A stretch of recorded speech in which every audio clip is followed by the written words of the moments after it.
I think some of the best salespeople that we've had have come from zero sales experience. I can honestly say I've never been in a sales slump, and it's because I have that same auditing method to where it's not what am I saying, what about this, what am I personally doing? Like you said, it's about choosing your hard. If you choose the hard on a day-to-day basis in an uncomfortable field, long term, you're going to have different challenges. For me, I went from making $3,000 a month to making over 6 figures in a year, and the difference in problems completely changed.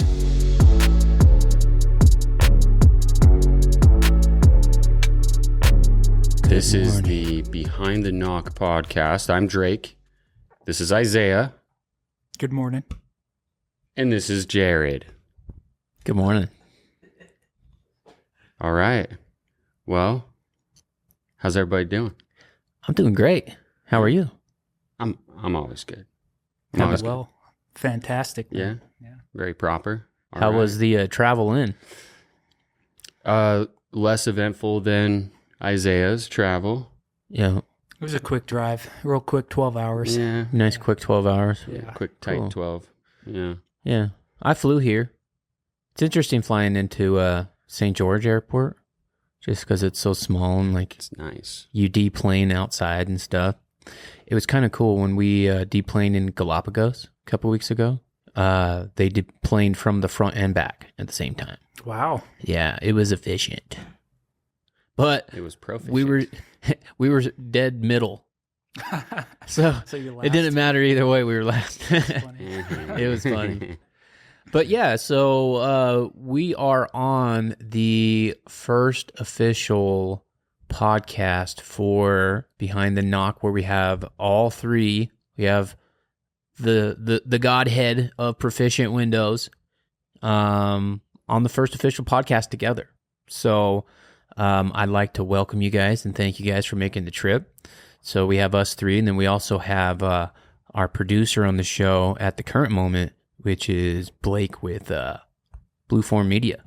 What's up, y'all? How you doing, Blake? Dude, I'm good. I got my homies here. It's kind of cool to see come full circle because we used to all knock doors together. And now we here. Now we here. Started from somewhere. Yep. But yeah, so and what's really unique about the situation, the dynamic with Blake is that he understands our culture, me and Drake really well. He knows us both really well. And so in terms of him procuring our content for our organization, he kind of has like an inside scoop that most businesses don't have. So we really appreciate you, Blake. Yeah. Oh, thanks, guys. Thank you, Blake. Thanks, Blake. And he's funny too, guys, by the way. I don't know if you knew that about Blake, but he's pretty funny. I knew that. Yeah. Well, cool. So with this podcast specifically, I know that Blake kind of had an outline for us. So why don't you give us some stuff to work off of, Blake? Hell yeah. If you don't mind, please. I'd love to. So my job as the producer for you guys is we're going to produce cool stuff. So let's start with Isaiah kicking this off. I have some producer-based questions that will help the audience out as well and hopefully be useful. So if you guys find value in this, make sure you drop a like, subscribe, do whatever. We're still building out the social medias at the time of recording, so that will all be in the description of this content. So keep an eye out there if you want to connect with these guys. And then let's go to Isaiah. First question. Are you ready? Yes. So regarding door-to-door industry and Proficient Windows, at this point, the audience kind of knows who you are, and if you've watched some other episodes, or if not, if you're new here.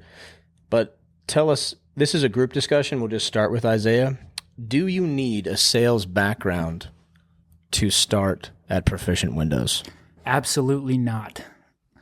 I think some of the best salespeople that we've had have come from zero sales experience.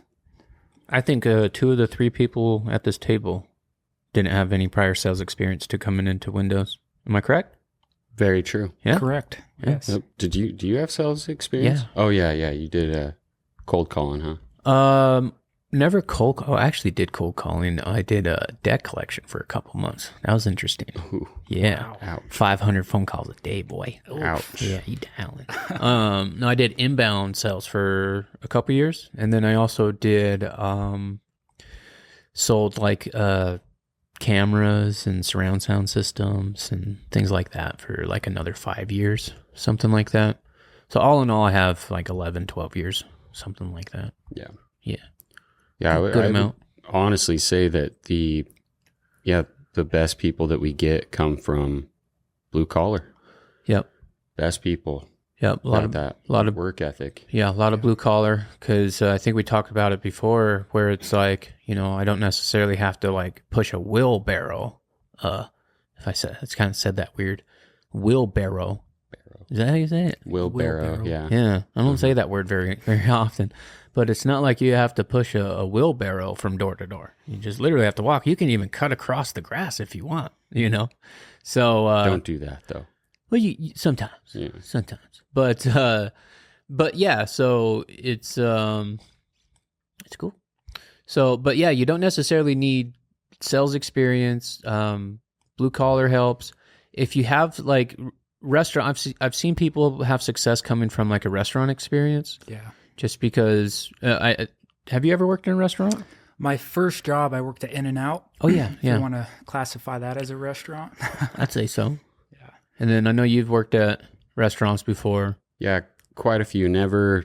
I actually got, when I was working at Arctic Circle, I got kicked back into the kitchen because they said that I wasn't good with people. Really? Yeah. Really? Yeah. This is also the same job where I got made fun of mercilessly because I didn't understand their Power Ranger references. They were like this tight-knit group of people, and they would just talk about nerdy stuff. I didn't like watch cartoons growing up or anything, so If you I didn't didn't know what understand they the thought. Power Ranger, you're probably better off back in the kitchen. yeah. Well, that's what they thought too. That's what So it boils down to. You Yeah. gotta know your Rangers. yeah, so I didn't know the Power Rangers, and I got made fun of for it. So I ended up back in the kitchen. Well, rightfully so. Yeah, Yeah, bullying has its use. Just kidding. But yeah, and it's not necessarily any certain thing. It's just from our experience, blue collar, maybe some customer service sort of thing. Yeah. Yeah. Now, what question you have next, Blake? I think did you want us to elaborate on that a little Yeah, bit, sure. Blake? I So- love elaboration. Yeah.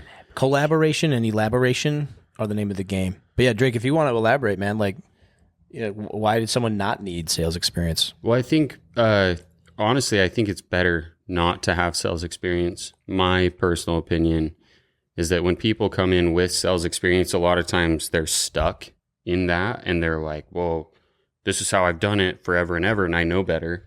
It's not always the case, but seems like a lot of times it is the case. Yeah. Coachability is important. Yeah. A lot of the times, maybe not a lot, but there are certain times where, someone comes in that has a ton of sales experience and they're just not open to new information. Yeah. Yeah. And something that, as a leader and a trainer of these individuals, it's fairly frustrating. One of my biggest frustrations is that they have like this filter that they have to pass everything through. So whether they've sold solar or whatever it is, it's like they have to pass it through this filter to understand it. And it's like, no, just put all that aside and just be open to new information in the way that we do it, specific to what we do. And a lot of that, it can come down to very clear communication and expectation with those guys. And I mean, I've had to, just to get them through director training multiple times, like literally put the job on the line. Like, I know that you just go in there and do your thing, but you have to say the script. No, you can't read it. You can't bullet point it. You got to know it, So it's something I've dealt with a lot. And I would personally prefer to just have a blank slate, ball of clay, mold that up instead of trying to break something down to rebuild it. Right. Yeah. Yep. So yeah, long story short, we kind of prefer a blank slate. So if someone does come in with sales, the only thing that we ask is that they're coachable, Mm-hmm. right? And that they're willing to kind of put that prior experience aside so that we can retrain them from the ground up, because I like the way that we do things. I think that our training program, it works. It's got, you know, the proof is in the pudding, so to speak. Yep. All the flavor too, bud. Oh, yeah. Okay. No, that's good. Anybody want to? That's a great cap there. If you've got anything else, speak now or forever hold your peace. But that's a great question. Do you need sales experience? No, but you guys elaborated on that. So next question. Are we ready? Ready. Let me just mark that one down real quick. Perfect. The next question. How, if you're considering door to door, how does one overcome the uncertainty of taking a commission job for the first time? Who wants it? I'll take it. So, I'd say one of the big things is your mindset and your belief, your conviction in yourself, and being open to the training. If you have a strong work ethic and you're coachable, and we put you through our training program, your success is inevitable. As long as you're willing to work hard and you're willing to be coachable. But on top of that, your mindset has a lot to do with it as well. I would say that just the confidence and the belief that you can make it work. You know, don't have a plan B, just have plan A, and plan A should be making this work. And as long as you follow our program and let us train you, then there's failure's not an option. Yeah, and I agree. You know, the system's set up well enough, the product's good enough. Really, it comes down to a big saying that I've heard over and over again. Things along the lines of, if you work, it works. And you're pretty hard pressed to find someone that actually puts in, even if their mindset is not the greatest, if they're actually putting in the amount of work that they're supposed to, like they're probably gonna run into some deals. And I mean, how many times do you see guys that are struggling where they're also not knocking very much? You know, so usually they're not knocking either. Yep. You know, it's kind of hand in hand. So, but yeah, it would be something that I would say picking the right company, right organization, is really important, because you can choose the wrong organization that has shit training and, you know, they basically sink or swim, and certain people can, but it's not a very scalable approach for it. Yeah. But have a plan. Understand that, you know, you may go times without getting a check, especially to start, but that's with any job. You don't just get paid right away. So understanding that it can take some time and having some patience, and, you know, having a why and a bigger picture behind what you're doing. And it's understanding the opportunity. You're not just knocking the doors because you want a job. You understand that you have an opportunity to change your life. You can change, you know, your financial future. And there's, again, a lot of things that you can change with it. And just understanding that there's a big picture behind it. And those times when, you know, it's time to step up and do what you don't want to do, you know, knock that last door, knock that last line of the street, whatever it is, you're way more likely to do it if you keep the big picture in mind. And, you know, personal development's a huge thing within the door-to-door space. And a big reason why it works is because part of personal development is like writing your goals down and like kind of being on top of your shit. And the more you keep that stuff on, you know, top of mind in front of you, you know, the more you align your activities with it, the more that you see those opportunities, the more that it happens. And so what I would say is have some patience, have a why, and have a plan, and just understand it's going to take consistency. It's going to take you doing things that you don't want to do. Anything you've ever wanted in this life is on the other side of some shit you didn't want to do. Yep. Yeah. I also think it's important to emphasize that it's not for everybody. You know, I think that there's a lot of people out there that love being comfortable, and they love that 9 to 5, and they love, you know, knowing where their paycheck is coming from and what that paycheck is going to be at the end of every week. So, You know, if you're the type of person that needs that comfortability, then probably not a great fit. However, if you can get past that, like that's probably my favorite part is the not knowing. Mm-hmm. You know, am I going to have a $0 week or am I going to have a $25,000 week? Yeah, it can change pretty quick. And just to piggyback off of everything you guys are saying, I think fear is kind of a good thing, especially when you're taking risk. If you're at a place in your life and you just want more, what's the worst that's going to happen? You know, there's nothing to lose. And like you said, Jared, if you can choose the right people to be around, that's all the difference there. So if you're on the fence about it, what's there to lose? You know, you're going to get uncomfortable, but there's a ton of reward that comes with it. Yeah, and that's the thing. It's the risk reward benefit. And for me, it's like, even as like an owner, people are like, oh, man, you moved to Texas and you started a business. Like, you're so brave. And I'm like, I didn't see any other option. Like, for me, it was like, no, I'm not going to work for someone. Like, I'm not going to, like, this is only going to work one way. And that's me operating the business.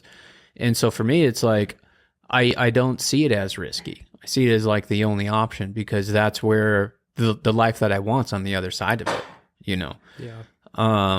And it's the same for just even getting into door to door. They're like, oh, that's risky. Well, what's risky? Having a 9 to 5 and like worrying about living paycheck to paycheck. And, you know, one thing goes wrong, like your engine blows or whatever it is. And it's like, you know, yeah, SOL. End of the world sort of stuff. So, you know, it's like, choose your hard, you know, that's that saying, choose your hard. And it's like, you can say that it's risky. I think it's more risky to, live a low level lifestyle where I'm paycheck to paycheck, putting all my energy into solving low level problems, where I can put my energy into solving high level problems. And that's really one of the biggest mindset shifts that I had in getting into this business is, you know, just like shifting the mindset and having more money, and also the energy.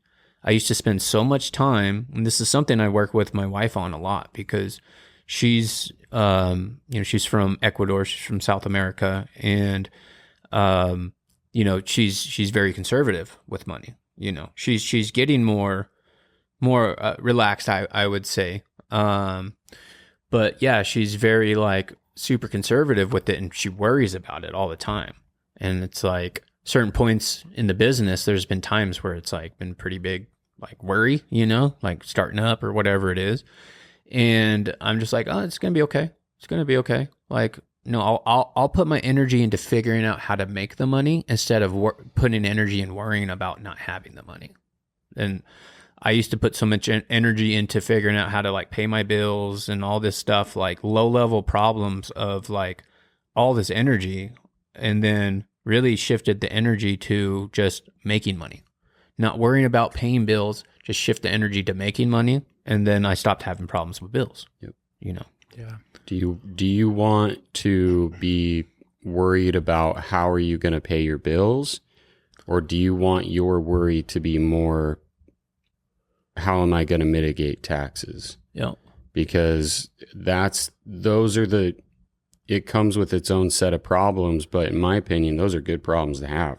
Yeah. If you're like, where do I put this money so that Uncle Sam doesn't take all of it, rather than, oh crap, we might not have a house to live in next month because we're broke. Yep. And I've lived both sides of that coin.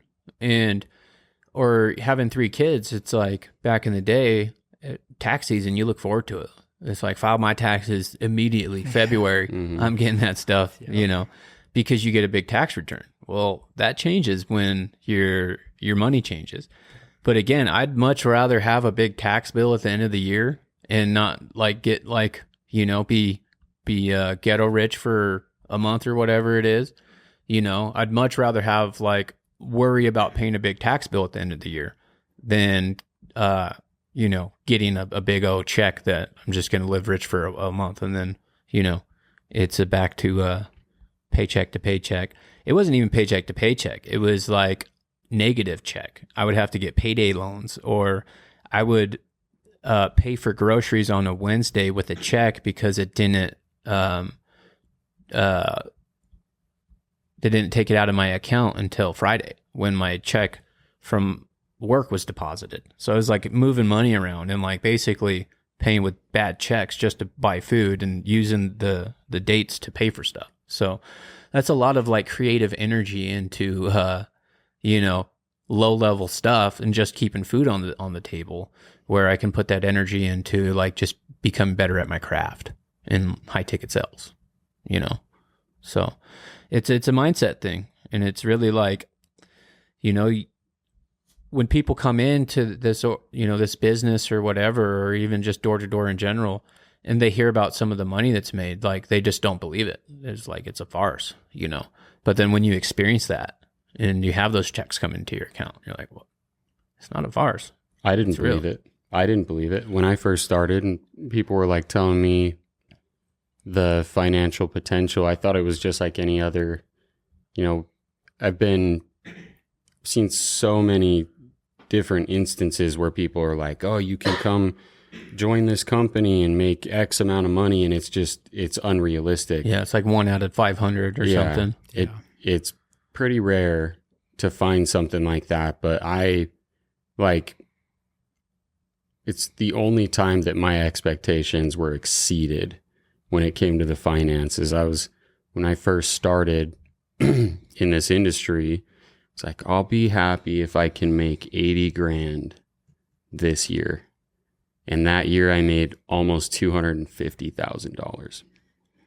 So it's pretty incredible. And I'm not special. The only thing I was doing differently is I was just taking it more serious. Mm-hmm. And I was working a little bit harder. I was working a little bit longer. And, anytime someone would start creeping up on me in revenue, I would go out there and get after it. That's the only thing that I did different. No sales background, nothing like that. Just came in and worked a little bit harder. Yeah. And like you said, it's about choosing your hard. If you choose the hard on a day-to-day basis in an uncomfortable, field, long-term, you're going to have different challenges. Like right now, for me, I went from making $3,000 a month to making over 6 figures in a year. And the difference in problems completely changed from 2 years ago, because we were going from figuring out how we were going to pay our rent and have groceries in the fridge to figuring out, how much we're going to be paying in taxes. Mm-hmm. So yeah, I think if you're on the fence about it, just come to terms with what, you want your hard to be. If you're comfortable with what you do for a living, but finances and relationships struggle, what's there to lose? Yep. It's risky. It's risky business. Awesome. Yeah. That was a great response to that question. We can use a lot of that. So for those of you listening, we're just doing this. We want to show you the process of content cultivation, and hopefully this long form content is useful to you guys. I think you guys are crushing it. Thank you, Blake. Of course, dude. Really good answers there and some good value. So when it comes to value, though, I mean, you can kind of just tell me. Oh, you're welcome. The value of this podcast is meant towards people that are looking to get into door to door or have their toes in, and they're looking for a good team. Would you say that's correct? Yeah. Yep. Absolutely. All right. So next question then on that note, how do I overcome the fear of knocking doors? Don't be a bitch. Just kidding. Just got to do it, man. Yeah. Like that initial door is the hardest door. But as soon as you realize that you're just talking to another human being, it just goes away. Yep. Yeah. Well, and it's like they say the hardest door is your car door. So like my best practice, when I get to the hood, I just get out quick as possible. Like no time in the car, just get out. Get on the first door, just get it out of the way. Don't even think about it. I think that's the thing. People think too much about stuff and they go over in their head and they just like, they overdo it. But just don't even think about it. Get out of your car and just knock.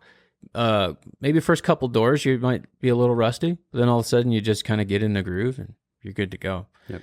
But it would be, I would say another thing, it's like, what's your why? Like understand what you're doing it for. Understand that, you're going to get a little uncomfortable, but it's just like anything else. Like, you will learn, you will grow, you will get comfortable with it, you will do better. What's interesting, I was never nervous as a coordinator, not one time knocking doors. The only time I ever felt nerves in this job was when I became a junior director and the first week self-genning. Not even the first full week, the first just couple days. I don't know why. I just felt super nervous. I don't know. It was like just the response, like, the responsibility wasn't placed on anyone. It was on me, and I had to make sure I didn't mess up on the agreements or whatever. And training wasn't as, I would say, concise back then. It was a lot of things I just learned in the field, and whether it's tempering rules or whatever it is, it was not like in the classroom or like a specific training. It was like a mistake made in the field, and I was just never told otherwise. Yeah. But yeah, what do you guys have on that? Well, so one thing that I always tell people is try to retrain your brain and your thinking to maybe try to be a little bit more excited for the anticipation of what's behind that door, rather than being scared of what's behind the door. Be excited that it could potentially be that $60K well that you've been hunting for. It's like when you're out hunting and you're about to crest a ridge. You're like, this could be the ridge where the fucking herd of elk is just there. Just the picking is just there, right? This could be the neighborhood. This could be the gold mine. And that's one thing it's that like almost like a constant reset. Yeah. Mm-hmm. Yeah. Just reach. I mean, I think a lot of people don't understand that you can control what you think about and the way that you think about things. Like, you can control your mindset. And if you decide that you're going to enjoy the anticipation of what could be behind the door, it's going to make it a lot more enjoyable. And another thing I would say about that too is, more than mindset, is your energy. You can control that interaction. 9 times out of 10, that interaction is going to be dictated by you and your energy at the door. That's your office. You decide what happens at that door 9 times out of 10. Of course, you're going to have those circumstances where people are grumpy or they're going to want to take their day out on you. And that's fine. And just understanding that has nothing to do with you, and it has a lot more to do with them, right? So retrain your mind to get excited for the anticipation and make sure that you're doing everything in your power to control the energy on that doorstep. Do you have a big old smile on your face? Are you being, are you complimenting them? Are you controlling the energy, or are you letting them control the energy?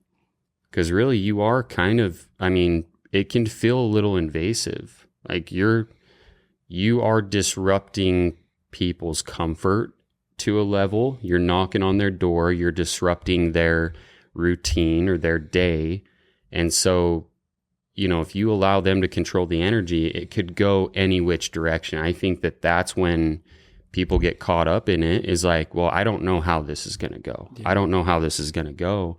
You can pretty much determine how that's going to go, from an energy standpoint and from a conversation standpoint. You can't always determine whether the timing is right for them to buy what you're selling, but you can almost always determine how that conversation goes. Yeah, and if you, just to add to what you said, if you knock with intent, with purpose, and you're doing your job, like you're out here to set appointments, it's a completely different day than if you're just out there to knock. Yep. Because you see guys that will knock hundreds of doors end the day with no sets, probably didn't have much intent behind their actions. So if they're more intentional from the second they knock, in between doors, their processes and everything, it tends to have a different result. That is one of those words that gets thrown around our office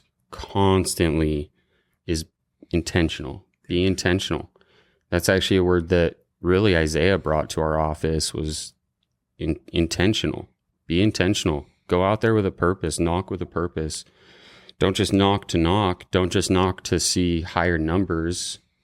Because what's the purpose of going out there and knocking if you're not trying to set appointments? Well, like I don't even say knock to set, like knock to sell. Yeah. Even, we're getting to the point like with y'all's office where it's almost like to the point where I don't even think we need to really celebrate sets anymore. It's just like sales, because that's really what turns this thing. Hallelujah, amen. But and we all have. I think fear really comes from uncertainty, right? So, like you guys mentioned, kind of uncertainty at the doors. How's this interaction going to go? Now, the more prepared you can be, it's going to help with that uncertainty. So, doing the training, doing the role playing. I mean, we role play damn near every day in our jump starts. I don't know if you knew that, Blake, but we role play like a motherfucker. So, I dig it. So anyway, but it's like something that I did when I first started. I started reading a bunch of reviews. It's like, let me get an understanding, because it's one thing for like, the trainer to tell me, oh, they're energy efficient. Oh, they're going to do this. Oh, they're going to do that. It's another thing, like a firsthand account from a customer. So that was something that I did was, look in it and find my truth and find the value and find my conviction in it, and took the training seriously. And, for me, in my experience, those are things that really help with me. It's like just the more prepared I am, the less I'm going to have any nerves about it. And at the end of the day, sometimes you're just going to be in situations where there's just going to be nerves involved. It's high pressure situations, and you just got to be able to operate and handle your business regardless. And that's where the growth happens. That's where the infield stuff happens. Exactly. I dig it. Good stuff, guys. And these are, even right now, you're talking about all these things about taking reps, doing stuff, knocking doors, getting that confidence. You guys are kind of stepping into this podcasting world, this content creation world, and it's the same thing. The more reps you say, the more you guys talk about the success of your company. That's your belief is going to be built into this podcast too. I'm stoked for you guys. Hell Yeah. That was some good riffs there. I got a couple more questions. So if you're finding value in this podcast as well, make sure you check out the description and get all the links to everything, because these guys are super motivating. I can speak from experience working with them. Next question. So once I've gotten into door to door and I've gotten some success, how can I avoid the common trend of a 90-day phenomenon? First off, what is a 90-day phenomenon, and how can I avoid that once I'm in door to door? So for a little bit of context, the 90-day phenomenon is typically what happens to reps after their first 3 months. A lot of times it seems like people come in, they have quick success, and then I think what happens is a lot of times they let off the gas. After they've had that success, they feel like they can start coasting a little bit, and then that's when they start falling off. And usually when that's going to be the first major rejection that they run into, is going a couple weeks without a win. And a lot of people can't handle that. And that's usually when it ends for some people. So it's not always the case, but we've seen it a lot. Yeah. Most slumps come directly after that 3-month period. Mm-hmm. What I did from firsthand experience was, as soon as I started noticing, the lack of success out there on the doors, I started focusing more on my day-to-day habits, my actions, what I'm telling myself, what time I'm going to bed, if I'm reading, how productive I am. And as soon as I realized that outside of work, I'm not being as productive as I should be, and I started focusing on improving that, the success I had in work directly followed. Yep. That's been my personal experience every time. And Blake knows my paycheck's always been a direct reflection of the amount of personal development I'm doing. But yeah, same thing. Like I can honestly say I've never been in a sales slump. And it's because I have that same auditing method to where it's not what am I saying, what about this, what am I personally doing, how much personal development am I doing. If my numbers are ever starting to slide a little bit, I look at the personal development habits. There's always something off. I dial those in, boom, right back on it. So that's something, again, it's not just, I mean, there's so many reasons why personal development serves so well in the industry. Confidence, just keeping things in front of you and, keeping your why top of mind. There's just so many reasons, There's something else I wanted to say, but I forgot. Well, just to piggyback off of that, I think the biggest thing that's helped me stay consistent is knowing why I'm doing it, knowing my reason, why I'm out there. It's not always like a super easy job. And just like with anything else, you need something to help you keep going. So knowing your why and just having it at the top of your mind, it should be at the tip of your tongue all the time. If somebody asks you, what's your why? Why are you doing this? It should be a split-second answer. You should know right then and there, why are you doing this? And you should continue referencing back to that when you are having those, difficult times. So checking your habits, checking your personal development, and checking your why. This guy that worked for me for a little bit, he he didn't really work for me. He worked for the organization that I worked for previous. And he didn't do that well. I just think the timing was a little off for him. He had a bunch of personal stuff going on. But he had his why written on his door right here. It said, do it for your kids. So the second he pulls up in the neighborhood, he looks at his door, says, do it for your kids. Automatically, the thing opens up. Wow. When he goes out there.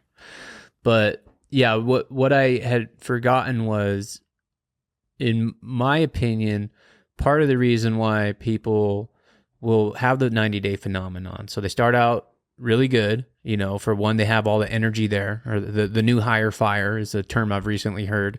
So, it's just like the new energy, right? So it's a new thing. So it's positive energy going into it. You're following the basics, right? Keep it simple, slappy. Keep it simple, stupid. So it's that KISS method to where it's like, it's not a super complicated thing, especially when it comes to setting appointments.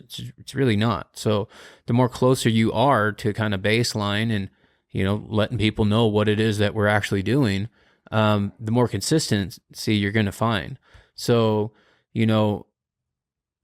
on top of them letting off the gas a little bit, they also will start adjusting their script a little bit, getting off script a little bit. Maybe they learn some extra stuff. They see, they go knock with the rep, and maybe that rep uses something that might work for that rep specifically, but not for the person shadowing. So next thing you know, they're kind of doing a version of the thing that's not a version of the thing. And they're also not trying as hard. And then they're not having success while doing it. And then their mindset's bad. So it's kind of this culmination of things to where, they kind of just get a little bit cute. It comes a little bit too easy to them. They think they're better than they are because they were coming with, their basic training and good energy. And so they think they're better than they are. So they let off the gas a little bit, and they also start, laxing on their script and start incorporating other things. The next thing you know, like I said, they're doing a separate version of what it is. And then they're wondering why they're not doing good anymore and why it's not working out. Yeah. And that's where tools like Zero come into play, because you can listen to recordings all day. But yeah, you're right. A lot of people, they learn a little too much about maybe information that a director should know. Mm-hmm. And then they start overcompensating at the door, and they think they're helping themselves out when in reality, they're just that's when they start selling on the door instead of setting an appointment. Even though I said they should knock to sell, but still. They're not selling the actual windows on the door. Yeah, we'll follow the process and audit your processes to using the tools at your disposal, like the one that we use is Zero. We can record ourselves, and more importantly, for me, rather than listening to other people, is listening to yourself occasionally. That was probably the biggest thing. I remember I was on a pod with, I was on a pod with Blake, and he loves to put me on blast, baby, when we were on the pod. So for those, a little bit of context, when I first started at the previous organization, Blake was my first, he was my first pod director. And a pod stands for performance on demand. It's 2 or 3 coordinators, setters, go out with one director to like a small town for a week, and we blitz it. And Blake was my guy, and he was really my first mentor. And dude, talk about someone that tells you what you need to hear instead of what you want to hear, right? So one of the things that we would do and practice occasionally is he would make us listen to ourselves. He would literally put us at a table just like this, and he would say, all right, Drake, pull up one of your recordings, let's listen to it, and let's dissect it and peel it apart. And that was the first time that I realized that I was doing some things that even I was like, ugh, kind of cringing at. You know, I would, between every sentence, I would say, and you don't realize you're doing those things. When you're just talking, you're not really listening to yourself. And so it gives you an opportunity to really reflect and sharpen your own tools. And also, if you are recording during the good times when you're killing it, you can reference back to those recordings when you do fall into a slump, or if you do fall into a slump. You could say, what am I doing differently now that I was doing better back then? Yep. And just kind of going back to the basics. So using the tools at your resource. Also, I think it is important to have someone that's going to hold you accountable too, especially early on. Like Blake was never going to let me get away with anything. You know, if he saw it, he was going to say something, even if it was going to hurt someone's feelings, which, you know, I know that he did hurt people's feelings. Never me, Blake. Well, like, I think it's important to note too, is we would agree to this. This was the culture of radical candor. That's a great book, by the way. But I said, hey, if you're going to be on my team, these are the expectations. Are you open to criticism? Because then, you know, if I was screwing up, you guys would put me on blast too. Mm-hmm. And like, if I was messing up, I would almost put myself on blast and be like, dude, I dropped the ball like this. Right. So like leadership and stuff, Extreme Ownership and Radical Candor are some of the best books you can read.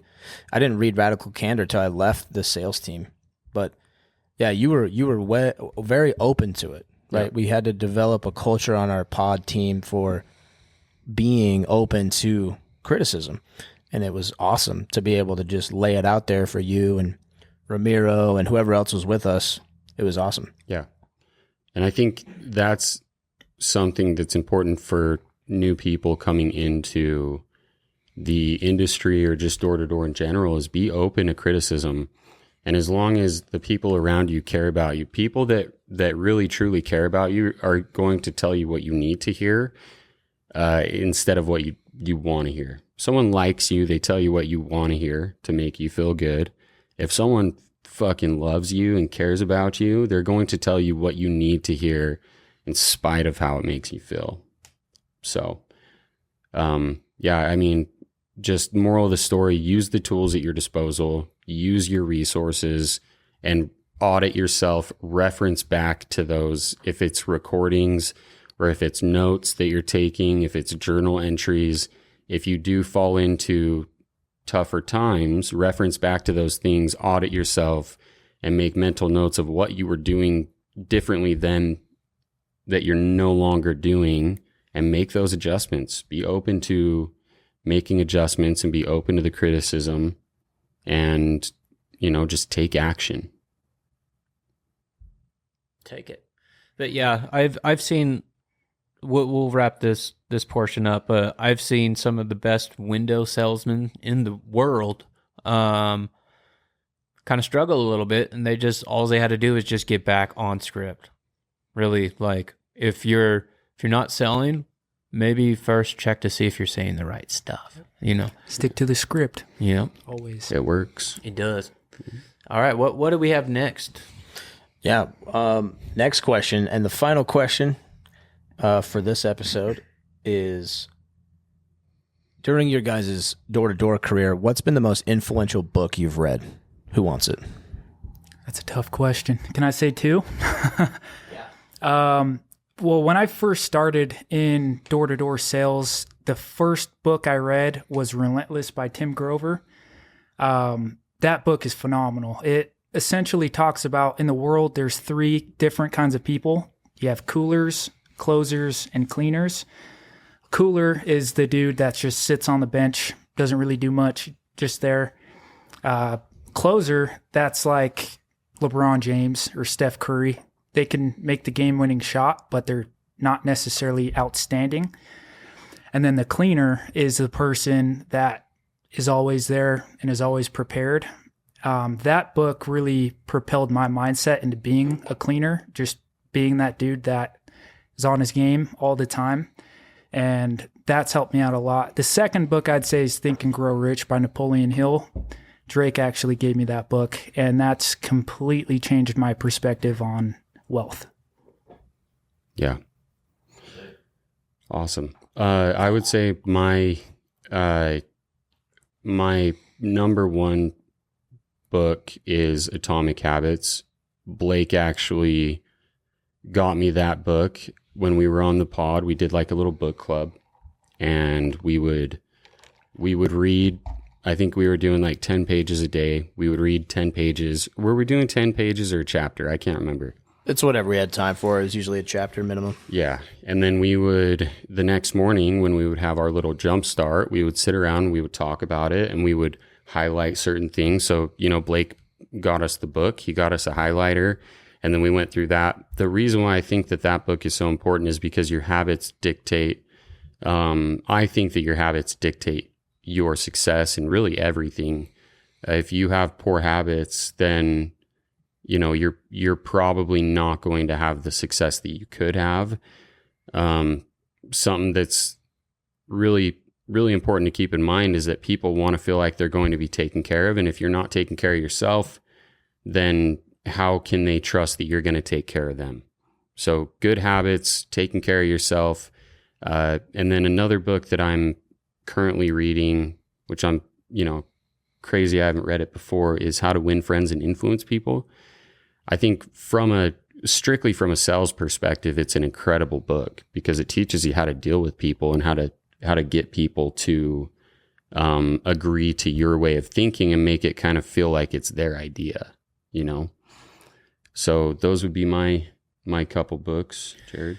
Yeah, for me, it's definitely How to Win Friends and Influence People. That's usually the first book I'll recommend to people.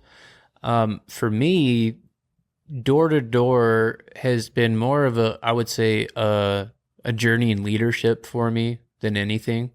And I wouldn't necessarily say that How to Win Friends and Influence People helped me so much with sales specifically, however, in leadership and dealing with people, just in dealing with people in general.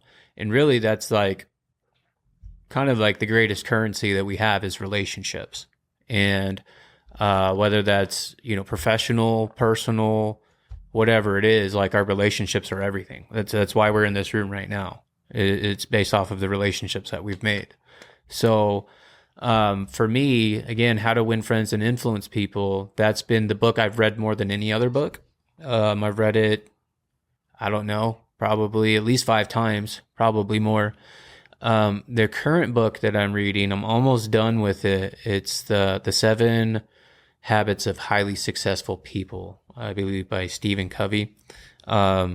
It's an awesome book. It was kind of slow going to start, but it's really picked up a lot of steam. And especially, it's kind of like, I know when people read the Bible, when they read it, it's kind of like they just read a passage that's just for the specific thing that they're going through in their life. I get that a lot from reading books. I've never actually read the Bible, but I get that a lot from reading books. Like I'll just, whatever the content is like specific to what I need to read at that time. But I've never had a certain book kind of hit so much to where it's like the last 5 chapters. It's like I've never read a chapter and wanted to reread a chapter after reading it. So it's really just kind of about where I'm at as a leader in my business, and also is like there's a lot of stuff about like parenthood and stuff in it as well, like just a lot of examples and stories and things, which makes it a lot easier to understand because some of the information in it is a little dense. So when they then break it out in like story form, and the guy's a family man, so it's really easy for me to identify with him. But yeah, like I said, the 7 Habits of Highly Successful People, where I'm at in my stage of life, like I said, I've been considering rereading chapters. I've also been just considering just rereading the book. Like I'm almost done with it. It's like 400 pages or whatever it is. Like just starting again and maybe having a little bit better enthusiasm during the first part of it than I did last time. But yeah, those would be always how to win friends and influence people, especially from a leadership perspective. But then, like I said, I've never had a book that I've read quite so much to where like I've had so many kind of like, oh man, I needed to read that all in one book. What about you, Blake? Ooh. Specifically with Door to Door, it was probably Atomic Habits. By far, the most impactful book. And it's just one line in there. I said this on another clip on my podcast. It was like, if you're sick of people talking about Atomic Habits, just know one line from that book. Nobody rises to an occasion. You fall to the level of your systems in place. If you don't have good systems in the morning or how you get on the doors, you will fall. If you have good systems, then you will rise to the level of those systems and you'll kick ass. That's been my thing. So Atomic Habits is my favorite. But boys, thanks for letting me quarterback. I'll turn the time over for you. We're at about 50 minutes. I think you should wrap it up however you guys want. Maybe discuss how you guys want to wrap your podcast in the future. The audience gets to see this live, right? Like this is like the birth of this content. So you guys could discuss how you want to wrap it. So we'll get like some wrapping paper, right? Wrap it real nice. Get some bows and stuff. Do you think we need tape too? Yeah, some Scotch tape. Scotch tape. Yeah, Cool. I've actually been watching videos of like Asian rapper, like present rappers, and it's like an art, dude. They're like, Have you seen the bed making competitions they yeah, have? they're like whoosh. Crazy. Or just when they fold like just clothes in general, they're like whoosh. It's like all like in a square. Maybe we should come up with a rap with a rap. It's a rap. That's A all you, rap Drake. rap. It's a You're rap. the rapper. Drake You to can rap, yeah. Come on. But it's Drake with a Y. Don't get it It's twisted. been a great No, day. it's We gotta Drake go K. play And it's your boy lay in Drake. some hay What do you say? and eat some gravy. Bye bye. But yeah, so we again, this is the first official episode of the Behind the Knock podcast with the godhead of Proficient Windows, The Trinity. the Trinity. Can you guys The explain Trinity your of positions, Proficient. actually? Yeah. So my name is, hi guys, I'm Jared Everett, owner, founder, CEO of Proficient Windows. I'm Drake Hendry, Vice President of Sales OSL. I'm Isaiah Fossen, Vice President of Sales FCL. And what do those mean? OSL is Office Sales Leader. So basically, Isaiah and I oversee the offices and future expansion.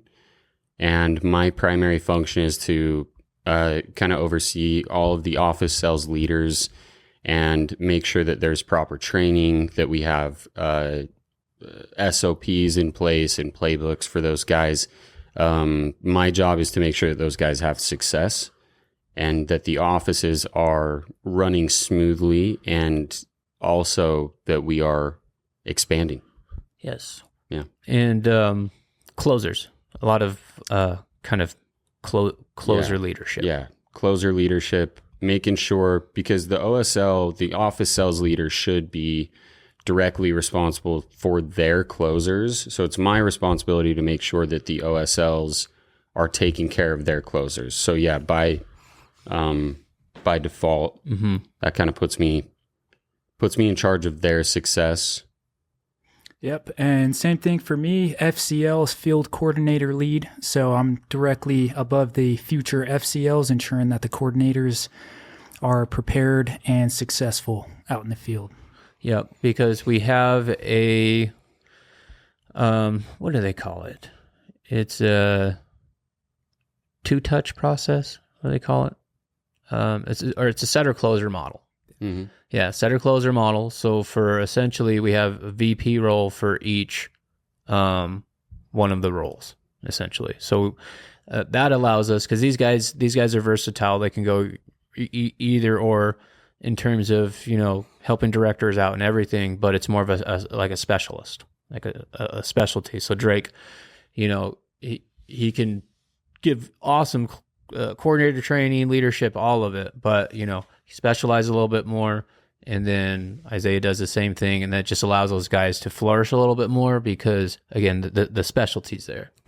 Well, I think it ties directly into our culture, because one of the things that we learned from the previous organization, we learned a lot of what not to do. I think there's a lot of, we learned of what to do, but also a lot of what not to do. And one of my biggest reasons for moving on was the kind of the lack of support, and making sure that in this organization, part of our culture is just having a phenomenal support system. So making sure that there's a structure and a chain of command in place so that nobody feels like they're being left on an island, and nobody feels like they're just kind of, floating down Schitt's Creek without a paddle. Yeah. And none of our guys are just another number. Yeah. We pour into them to develop them. On the doors, outside of the doors, it's a relationship. So having that intent behind our training and the people that come into our organization is key. 100% agree. Yeah. All right, guys. Well, we'll wrap it with that. So again, we are working on getting all the social medias up currently. So we'll have those available with the video clips. And again, tune in. We're going to be having these essentially weekly. I think we're going to be posting podcasts. So, and that's for the foreseeable future. So tune in, learn some information. If y'all are into it, you want to reach out, again, we'll have the social medias up. Reach out to us. We'll get in contact. Slide into them DMs. Slide in. Let's make something happen.